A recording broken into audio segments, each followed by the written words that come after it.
আল্লাহ বলছেন সূরা ফাতির আয়াত নম্বর 43, যত বড় ষড়যন্ত্রকারী হোক, যত বড় চক্রান্তকারী হোক, যত কৌশলে সে ইসলামকে দমিয়ে রাখতে চাক না, যত কৌশল অবলম্বন করুক, শুনে রাখো, ওয়ালা ইয়াহিকুল মাকারুস সাইয়্যু ইল্লা বিআহলি, শুনে রাখো এই চক্রান্তকারীদের চক্রান্ত তাদের উপরেই ফিরে আসে।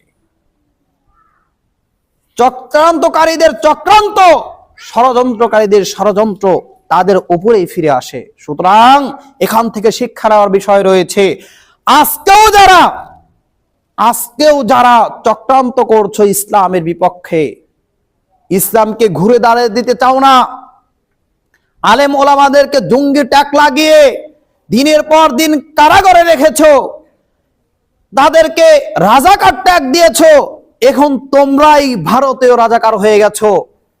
এরপরেও